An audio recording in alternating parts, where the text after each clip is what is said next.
Hey, folks, welcome to InTheMoneyStocks.com's live trading action video. My name is Gareth Soloway, Chief Market Strategist here. Today's date is Thursday, June 7th, 2018. All right, folks, I wanted to talk about the market today in multiple aspects, mainly focusing on stocks that we've talked about in the last few days. How are they doing? First off, let's take a look at the QQQ. So if you've been following InTheMoneyStocks.com, which I hope you have since we've made so much money this year for members with our trade alerts, but I've talked about how the QQQ double topped right up here. And what I love about this is I love how it pierced the high pivot yesterday, and it made the amateurs think it was a breakout, right? So if I put in a little trend line right there, look at yesterday. Yesterday, you closed above that line. I can even zoom in on it just a little bit. Now, what you have to know is there's a proprietary signal that I've developed called the confirmation signal, and I've used this now for probably about 8 to 10 years with members. And basically what it tells you is that there's either a confirmed breakout or a fake out.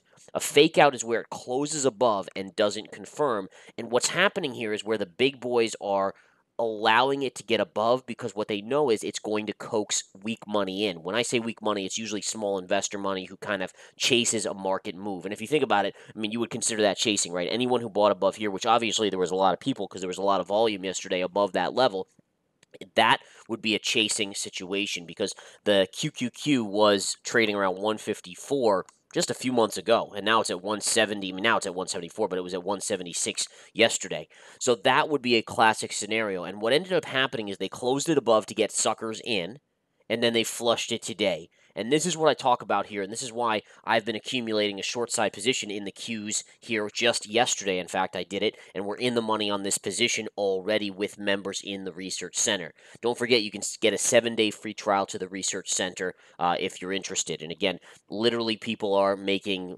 enough to pay for a year, 2 years of the service in that free 1-week free trial. It's pretty amazing. All right, so that's number one. Second, I have to talk about AMD here, guys. AMD, an engulfing reversal candle, about as bearish of a candle as you can see. See how it engulfs the previous big up day? All right, now the key here is I alerted and we shorted this yesterday. Why did I short it? Well, zoom out.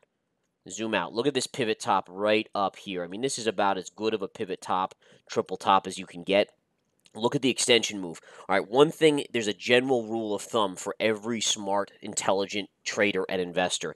And that rule of thumb is you look at for a resistance point, and then not only do you want to look for the resistance point, which is very clear here, but you want to see the extension move. So if a stock is moving up 3% and it's hitting a resistance point, are you as likely to short it as a stock that's up 50% into a resistance point? And the answer is the stock moving up 3% is not as extended as the one moving up 50%. So the higher ratio trade here is going to be the short on the stock moving up 50%. And this is exactly what we have in this situation with AMD. So AMD, look at this. I mean, this stock was literally $9 in early April. Early April, folks, we just passed May into early June. I mean, we're literally 2 months now on this. So in 2 months, AMD, which is a large cap tech stock, up over 50% into triple top.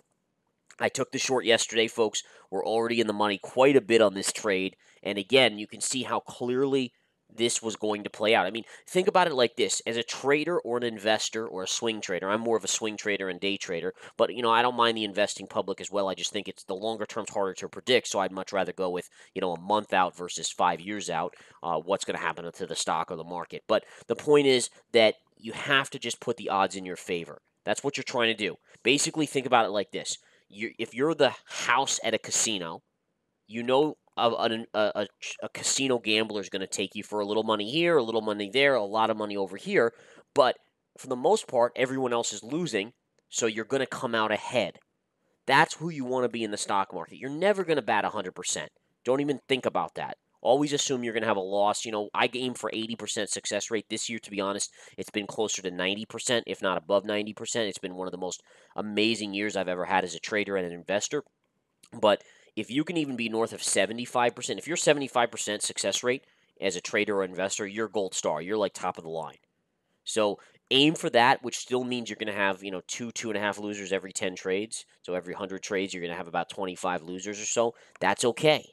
That's okay. The game is the long game. You're looking to maximize profits over the course of a month, a quarter, a year, etc.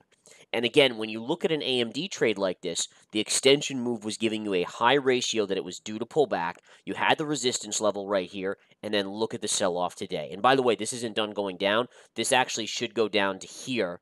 This is what your target is. All right, so again, keep an eye on that, folks, and we'll go from there. But that's a great level short on AMD. And I gave this out yesterday I even talked about it on Twitter and so forth, talking about how good of a trade this was.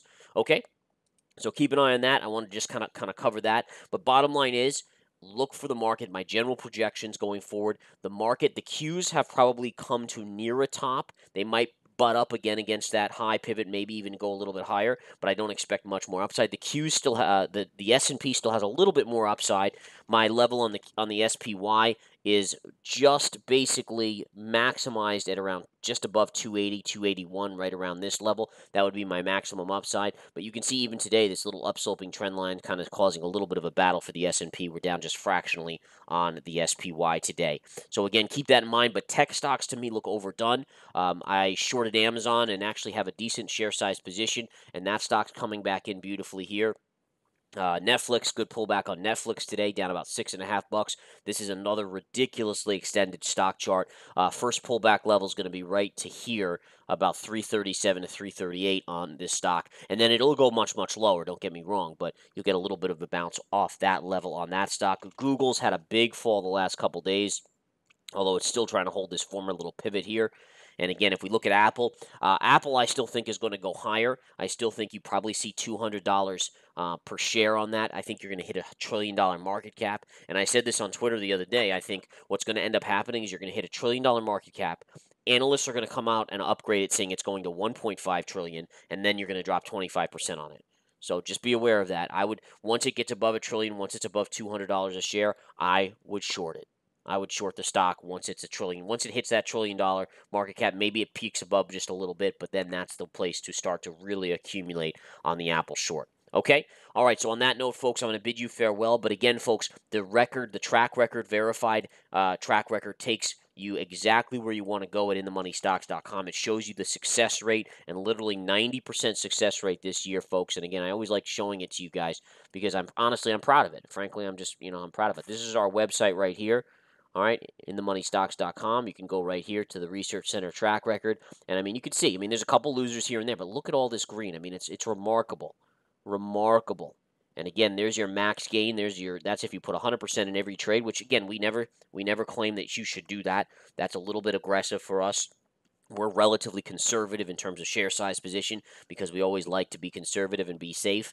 But, again, just putting 10% of your account in all these names, and you'd be up almost 44%. If you did 5%, just 5% in each of these, you'd be up 22%. Think about that. Just putting 5% of your account in these plays, in all these plays, you'd be up 22% for the year. Go find a hedge fund out there that's even up 10% on the year. You're not going to find it, folks. You're not. Those are the best of the best, and it shows you in comparison how the PPT methodology can beat the hedge funds, hands down, eyes closed, hands tied behind the back. It's just amazing. All right, and anyways, come take the 7-day free trial to the Research Center. Join us and profit for life, folks. That's what it is.